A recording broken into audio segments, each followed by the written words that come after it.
Right, so first of all, let's just look back to the She Believes. Tell me, obviously, a trophy secured. What did it mean to win that? How big a deal was it? Given the type of tournament it was, but you won that trophy.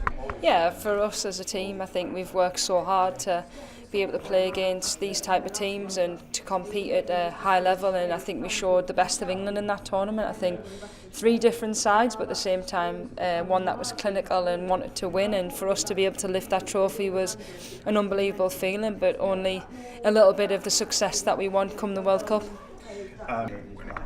Yeah, I think for us as players, I think you've got a lot of players in our squad that have won leagues, that have won Champions League, that have competed in finals, won finals, lost finals, so they know what that winning feeling feels like. But for us as a squad, as an England squad, those who weren't part of the World Cup in 2015, I think it's important that we knew how to be strong mentally, but also physically to try and win as many games as we can, and we've certainly shown that in She Believes.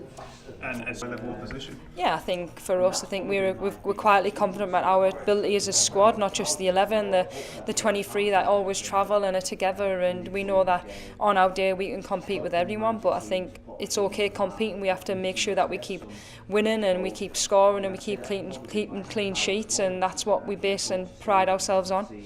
So you say about World Cup and that's the aim? Yeah, I think as a squad, I think we are confident. I think we had some great results over there, but I think we know that we're nowhere near the finished article. We know we've still got a lot of hard work to do. We have to make sure first and foremost we get ourselves in the squad, but also we have that mentality that we want to go and win. We want to go and compete with the best nations, and we need to give ourselves the best chance we can to go and do that.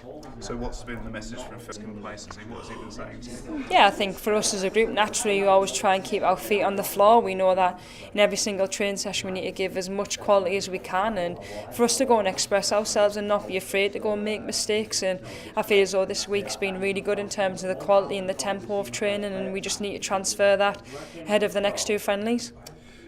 So, fifth in the world, tell me about them. Yeah, I've got huge respect for Canada and what they've achieved over the last few years, and obviously playing that game in 2015, it was a really tough game for us, but also for them as well, and for us to come out winners showed what this team's about. But ultimately both squads have massively changed over the last 4 years, and we know that'll be a massive test, but we respect them, and we just have to make sure we go and play the way that we normally do. I suppose it's also a special occasion. What are your memories of that? Yeah, the occasion was unbelievable, probably one of the best I've ever played in. I think probably playing at Wembley maybe just tips that one, but I think obviously the pressure on us to go and win. We were not playing against Canada, we were actually playing against 50,000 fans as well, and we knew that the expectation of them to win was very, very high. So for us to go and experience that type of noise, the silence when we scored, it was something so unreal, and I think goosebumps every time I maybe talk about it, because it was such a massive result for us in so many different ways. And well, now compared to that group? I think we've improved. I think we've improved in certainly different ways. I think the style of play and the way that we've played over the last 4 years within our league has probably allowed us to be a little bit more technical. We have youngsters coming through that are so confident on the ball, and I think for us we have to use that experience of the last 4 years to, as a squad, to try and thrive to even win this one as much as we possibly can. So I think the squad's in a really good place. It's improved in so many different ways, I think in confidence and belief to win games, but I have utmost respect for those that were involved in the 2015 squad, because we showed real togetherness against some very, very tough opposition. Just finally